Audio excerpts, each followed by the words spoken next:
AITA for breaking up with my fiancée when I found out she didn't tell her best friend she was engaged. My now ex-fiancée, 30F, and I am 27, got engaged 3 weeks ago. We had been dating for 5 years, and I finally saved enough to give her the wedding she wanted. A few days ago, we were discussing the guest list, and I asked if she wanted to invite her best friend. Let's call him James, M30. James lives in another state, but since they had been friends for 10 years, I even thought about covering his travel expenses, as it would be nice for her best friend to attend the wedding. She refused, saying it would be too much work to bring him, and that she wanted it to be a family event.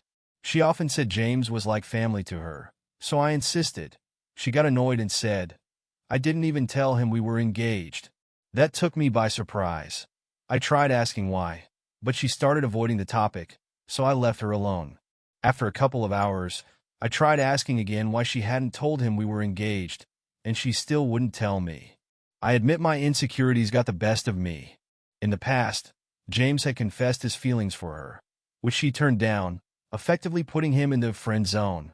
But from how she described it, I always had the impression she kept him as a backup, something that not only I but also her ex-boyfriends had noticed.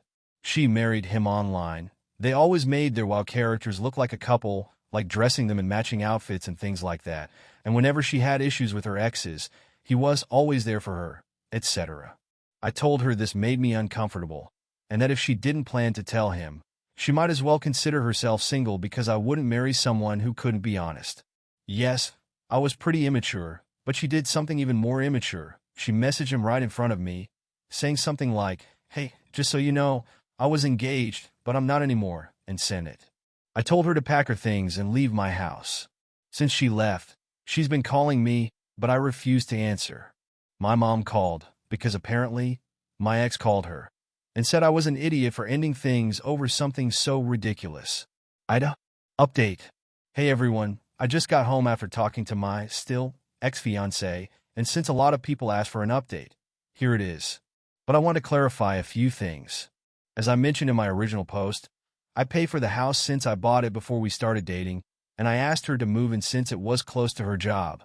I work from home in tech, but she had to go into work, which is why I paid for her car to help with her commute, and honestly, her salary is not great. I was her partner, so I didn't see any issue with that. I thought she was the one.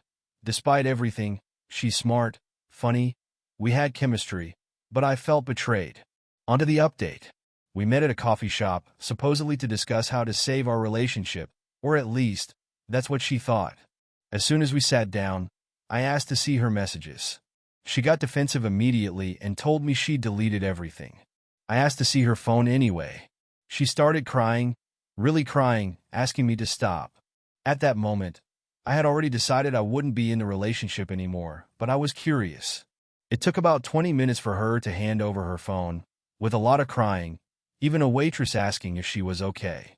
I read the messages. There wasn't explicit cheating like nudes or declarations of love, but what I read still hurt. There was a lot of trash talking about me. A lot. Message after message of them saying what a terrible person I was, criticizing my hobbies, I like video games and pro wrestling, saying I wasn't a real man because of them, and so on. But 2 topics caught my attention. One was her telling him I was having trouble in bed and that it was frustrating her. The other was her saying she didn't want to feel trapped in our relationship. Yes, I was having trouble in bed, because I was grieving my father's death 6 months ago. And regarding feeling trapped, I remember telling her that when we got married, if she wanted, she could leave her job, and I would provide for both of us. I don't know if she took that the wrong way, but I think it related to that. Honestly, I don't know. By the time I handed her phone back, she was already making excuses for why she said those things to him, saying he was like a therapist to her. Then she asked, "Don't you complain about me to your friends?" And I simply replied, "No, I don't." She started crying again. I took a deep breath and just said, "Give me the ring back." She hesitated but handed it to me. I stood up and asked her to delete my number and not to contact me anymore. I called her mother and asked her to come pick up her daughter's things from my house. Her mom is a good person. As I write this, I realize I'll miss her. She understood why I decided to end it, but she didn't ask much, and honestly, I'm glad she didn't.